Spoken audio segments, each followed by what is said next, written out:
We're given notions about the respectability of work, and I really look at it as being paid slavery. They're brought up to believe that you shall earn your living by the sweat of your brow. That holds people back, freeing people from drudgery, repetitive jobs which make them ignorant. You rob them. In our society, that is a resource-based economy, machines free people. You see, we can't imagine that because we've never known that kind of world. If we look back at history, we see a very clear pattern of machine automation slowly replacing human labor. From the disappearance of the elevator man to the near full automation of an automobile production plant, the fact is, as technology grows, the need for humans in the workforce will continually be diminished. This creates a serious clash, which proves the falseness of the monetary-based labor system. For human employment is in direct competition with technological development. Therefore, given the fundamental priority of profit by industry, people through time will be continually laid off and replaced by machine.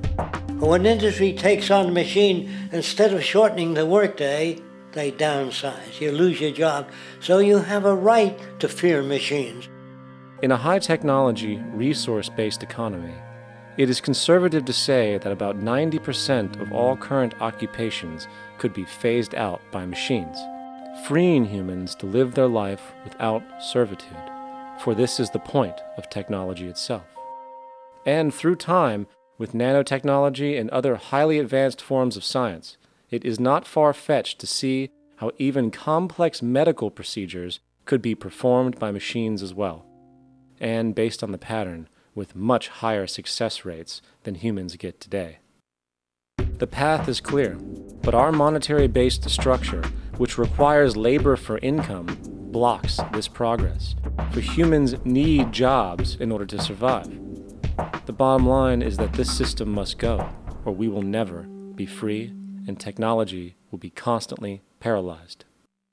We have machines that clean out sewers. It frees a human being from doing that. So look at machines as extensions of human performance.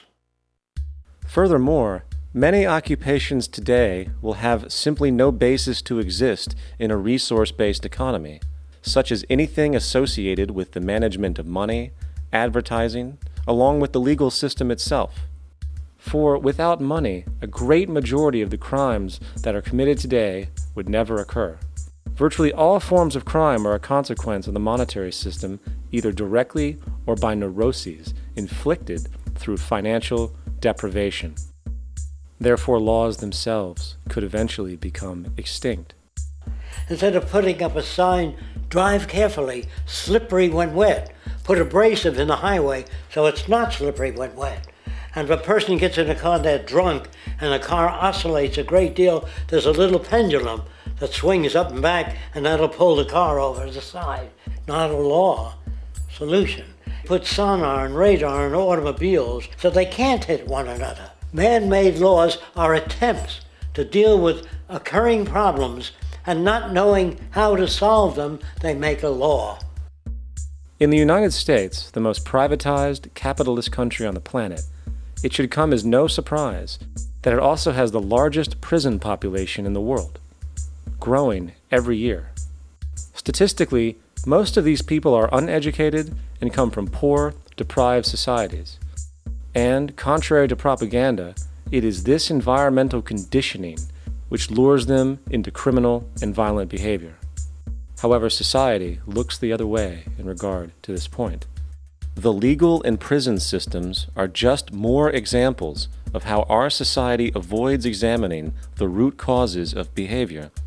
Billions are spent each year on prisons and police, while only a fraction is spent on programs for poverty, which is one of the most fundamental variables responsible for crime to begin with. And as long as we have an economic system which prefers and in fact creates scarcity and deprivation, crime will never go away.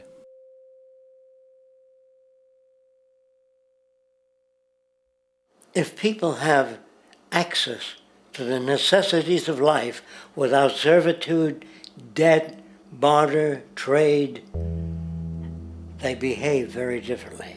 You want all these things available without a price tag. Now then, you gotta have a price tag. Well, what'll motivate people? Man gets everything he wants, he just lay around in the sun. This is the myth they perpetuate. People in our culture are trained to believe that the monetary system produces incentive. If they have access to things, why should they want to do anything? They will lose their incentive. That's what you're taught to support the monetary system. When you take money out of the scenario, there would be different incentives, very different incentives. When people have access to the necessities of life, their incentives change. What about the moon and the stars? New incentives arise. If you make a painting that you enjoy, you will enjoy giving it to other people, not selling it.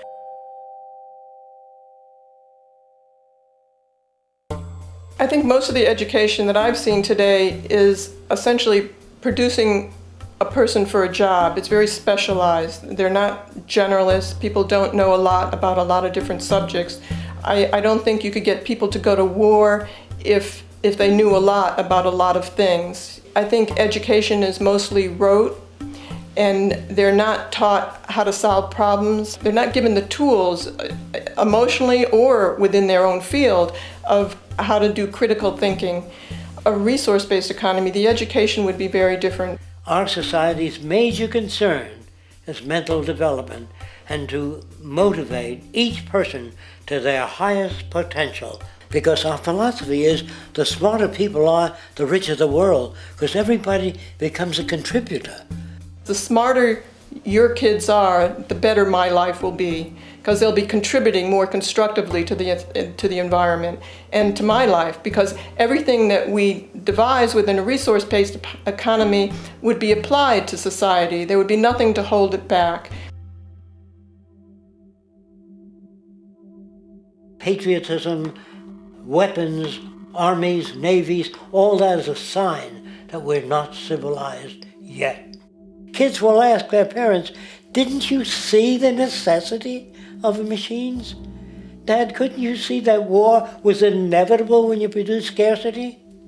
Isn't it obvious?" Of course the kid will understand that you were pinheads, raised merely to serve the established institutions.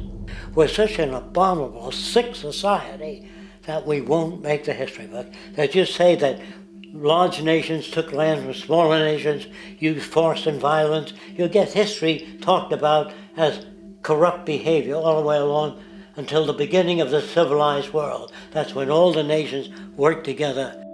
World unification, working toward common good for all human beings, and without anyone being subservient to anyone else. Without social stratification, whether it be technical elitism or any other kind of elitism, eradicated from the face of the earth.